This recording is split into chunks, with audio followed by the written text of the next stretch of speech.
Alright, good day mga lads. Dumating na yung mga piyesa na inaantay ko. So, balik-kalikot na naman tayo sa aking motor. Ito na yung isa, yung fork oil. Bale, pang touring yung kinuha ko. Nakalagay naman dito, 70 to 100 kilogram na rider. Wala nga akong 70 kilos eh. Pang ano to? Pang endurance or pang touring. Kulay-pula yung kanyang kulay. Bale, 250 ml. So, kasyang-kasya na to dun sa dalawang fork natin. Tapos, meron din ako dito yung pamalit. 2 pirasong oil seal. Ito yung kanyang part number kung mag-order kayo. SGP, oil seal, pang raider to mga lods ha. Tapos, meron din akong dust seal. Nandito na rin yung kanyang part number kung gusto nyo bumili. Isang store lang yung binilang ko nito. Dust seal, 2 piraso din. Yan siya. SGP. Tapos, meron din akong clip. Nandito yung kanyang part number. So, SGP din to. Ito yung maglalak sa kanya. Feeling ko kasi kinalawang na yun sa akin. Kaya sinama ko na to para all in na palit lahat. Kasama to sa papalitan. Mura lang naman to. So ilalagay ko na lang sa description yung link kung saan pwede mabili itong mga lods. Ayun. So magpapalit na tayo. Papakita ko lang sa inyo yung sitwasyon ng aking motor. Nabas tayo. Ito na yung motor ko mga lods. Ito yung sinasabi kong tagas na. Ayun o. Sinadya kong hindi yan linisin para may pakita ako. Natagas na talaga. Kaya dito, ayun, basa yung daliri ko. Tumatagas na siya. Sa kabila okay pa. Pero syempre papalitan na natin yan kasi matagal na rin yan. 9 years old na tong September. Hindi pa napapalitan yan. Ayan, meron na akong jack doon. Babaklasin na lang itong aking front shock. Meron din akong gagawin dito mga lods. Kasi di ba ito sumasabit yung caliper ko dito sa harapan. Pagka walang spacer na maliit na washer dito sa bandang kanan, sumasabit siya pag wala yon. So nilagyan ko yan ng 1mm dito. Hindi ko alam kung nakikita nyo. Ayan, susubukan kong tanggalin yan tapos dito ako magbabawas sa aking outer tube. Magbabawas ako dyan. Kikikilin ko na lang. So ito try kong bawasan ng 1mm dyan para matanggal ko na tong 1mm na washer dito. Kahit 1.5mm hanggang 2mm. Sagad na yung 2mm. Para maging sentro na yung gulong ko dito sa aking tapalodo. Ayun, so luluwagan ko lang ito, yung nut, dito sa telescopic. Magluluwag muna ako niyan tapos magkakalas na tayo. Pati ito kalas yan, pati itong fender kalas yan. Gulong, kalas. Baba natin lahat yan.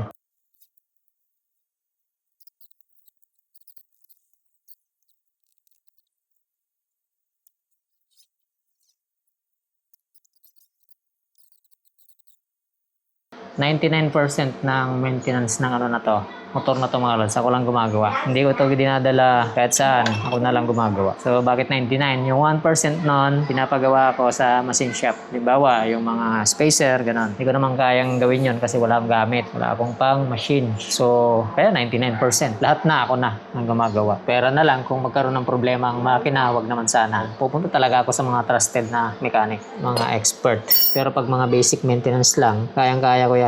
Kung tutuusin mga lods, madali lang naman mag-maintain ng motor na ganito kasi maliit lang naman. Hindi naman siya kagaya ng mga big bike na medyo mas mahirap i-maintenance. Lalo kung kapos ka sa budget. Masaya na ako sa underbone lang. Mas madaling kalikutin, mas mababa ang maintenance.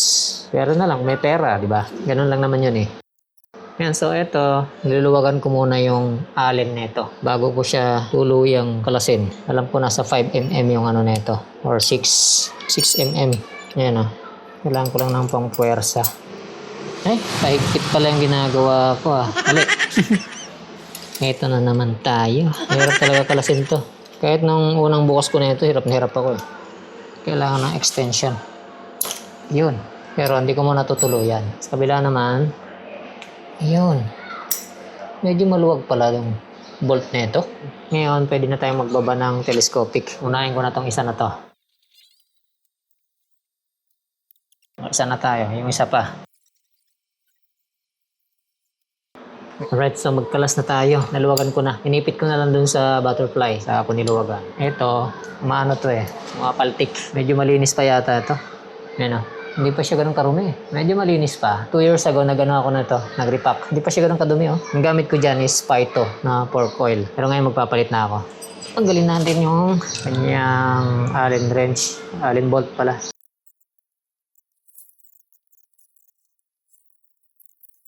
Tanggal na tayo ng dust seal. Yung sungkit ko lang to ng flat screw. Hindi naman na ito gagamitin kasi may bago na ako. Okay pa pala yung clip pero papalitan na lang natin yan. Adyan na eh. Ito sinusungkit lang yan. Yan ah. Mga talsik. May groove yan dito. Sa part na to, may groove. Ganyan yung nakalagay ito. Ayun yung naglalak dun sa oil seal. Tapos, yung oil seal, susungkitin ko na lang yan dito. Lagyan ko lang ng kalang para hindi ma-damage yung labi ng inner tube.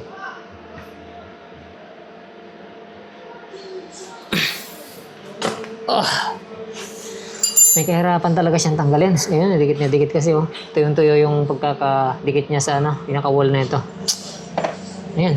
So, ganun lang yung ginawa ko. Ayan, parehas sila. Sobrang dikit. Ito, yung pinangkawit ko kasi hindi kaya nung isang wrench. Hindi kaya nito, nababalik ko. So far, hindi naman nagasgas yung loob. Pupunasan ko na lang to, hindi ko na to lilinisin ng yung pinalilinis ko ng nakaraan. Kasi malinis pa siya eh. Kaya ito, pupunasan ko na lang ang loob. Tapos maglalagay na ako ng bagong oil seal. Ay, nalinis ko na no. Share ko lang sa inyo kung paano ko siya nililinis nang hindi ako gumagamit ng masangsang na amoy, kagaya ng gasolina. Ngayon kasi, pagbukas ko sa kanya, hindi pa siya ganun kadumi. Hindi ko pa kailangang hugasan. Ito lang yung diskarte ko mga lods. Yung spring niya, nilagyan ko ng tela. Tapos, pasok. Yan lang, para matanggal lang yung mga excess oil na luma dun sa loob. Ayan o. Napakakintab sa loob. Ganyan lang ginagawa ko. Pag okay na, yung ano naman, inner tube naman, gumawa lang ako ng ganito. Yung payong, nilagyan ko rin ng tela sa dulo, mahaba. Tapos, ganun din yung ginagawa ko. Papasok ko lang sa loob, yung sa dulo. Ayan lang. Oh. Ayan o. Mas malinis pa nga ito eh, kaysa yung ano. Kahit nalagyan mo kasi ng gasolina yan, kung hindi mo naman pinunasan yung loob, hindi mo rin basta-basta matatanggal yung parang nagputik-putik na oil. Mas okay pa nga ito eh, kaysa yun eh. So napakalinis din sa loob, kintab. Ganun lang yung ginawa ko. So dalawang inner tube at saka dalawang outer tube. O diba? Bawal kasi sa akin yung masangsang mga lods. Pati ito nilinis ko na rin, kahit yung loob na ito. So okay na, ibibuild ko lang yung isa. Ito. Bibuild ko lang to. Parehas lang naman dun sa kabila. Kaya isa na lang yung bibuild natin. Ito na ipapakita ko sa video. Malinis na rin to. Magkabilaan. Pati yung isa na inner tube. Ngayon na napakalinis niya. So ilalagay ko na lang yung oil seal. Tapos dust seal. Dito sa part na to, kailangan maglagay ka ng langis. Kasi mas mahirap siya ipasok pag wala siyang lubrication. Pati yung lalagay nating oil seal, dapat may lubrication din na langis. Tapos, lagi nyo lang tatandaan, yung nakalitaw na spring, dapat natin sa ibabaw. Yung nasa ilalim, wala ka makikitang spring dyan. Nasa ibabaw lagi yung may nakikita kang spring. Siyempre, mayroon tayong pantulak dapat. Kasi, yung tinanggal kong oil seal, yung luma, wala na, wasak na dahil sa hirap kong tanggalin. Napakahirap niyang tanggalin, kaya kailangan ko ng panulak. Socket wrench, 27mm, sakto to. Ayan o.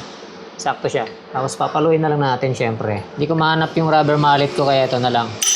Daan-daan lang naman eh. Ang pagbabaw na ito, antayin mo lang na lumabas yung groove na paglalagyan ng spring, yung lock. Ito yun yung lock spring. Pag lumabas yung groove nun, okay na yun, nasagad na yun.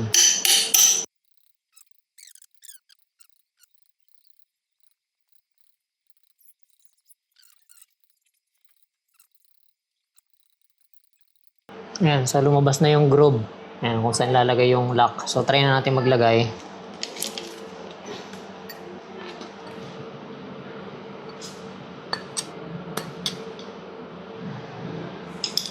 Ayan, okay na. Lalagay ko na lang yung inner tube. Lagyan na natin yung piston. May spring yon. Isang dust seal. Pagitan din natin ng oil.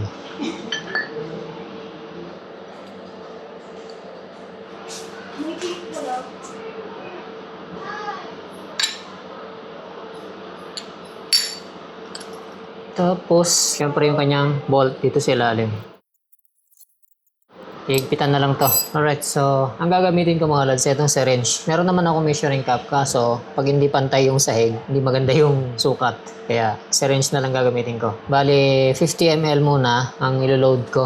Bali, ang kabuuan na ito, 110 muna. Magdadagdag na lang ako pag nabitin. So, load ko muna tong 50 hanggang sa maka 100 ako. Mas accurate kasi itong syringe kaysa yung measuring cup. Pag hindi pantay yung pagpapatungan mo, hindi na rin pantay. Ayan, so 50. Tapos, kakarga pa ako ng another 50 para maging 100. Okay. Tanggalan ko muna ng hangin. Then, kukuha ko ng 10 ml. Ayan. So, ano na to? 110 na. Alright, so ang nauna kanina, di ba, 100 ml. Tapos, nagdagdag ako ng 10 ml, tapos 5 ml. Tapos ito, 5 ml ulit para maging 120 ml. Tingin ko okay na to, 120 ml. Di-bleeding lang muna natin. Yung 120 ml mga lods, halos ano no, halos pantay dito pag binaba mo. Natry ko na kasi yung 115 ml, katagalan, parang bitin pa rin siya. So magta-try ako ng 120 ml. Pero itong ano na to, oil na to is mas malapot. Tatry ko lang naman. Yan. Testing. Yung 115 kanina, medyo okay na eh. Pero tingin ko, baka kulangin yun. Ayan o, 120. So 120 ang kabuuan ng kinarga natin. 115 lang sana kaso. Natry ko na yung 115. So, magta-try ako 120. Yun, ganun din lang naman yung gagawin ko sa isa. So hindi ko na siya i-video. I-update ko na lang kayo pagkakabit ko na siya. Alright mga lods, so eto na siya. Nakabit ko na lahat. Ito yung part na kung saan tumagas. Okay na siya ngayon. Nilagay ko na rin yung aking stabilizer. Tapos, ang ginawa ko mga lods, tinanggal ko na yung nakapasingit na spacer dito, washer. Tinanggal ko na yan. Yun nga lang, ang nangyari mga lods, nawalan siya ng pre-wheel. Ayan o. Ayan. So ito yung next na gagawin ko sa next na video ko. Ayusin ko na yan. Kasi ang iniisip ko, baka pagka iniwan ko yung spacer dito or washer, baka yun yung isang post, kaya nasira yung oil seal ko dito. Kasi nga, nagiba ng buka yung aking telescopic. So yun lang, theory ko lang yun. Or talagang matanda na siya, dahil mag 9 years old na nga, kaya siya tumagas na. Yung iba nga, saglit lang, tagas na eh. Yun, so mag-ano tayo, babounce check tayo. Yun na.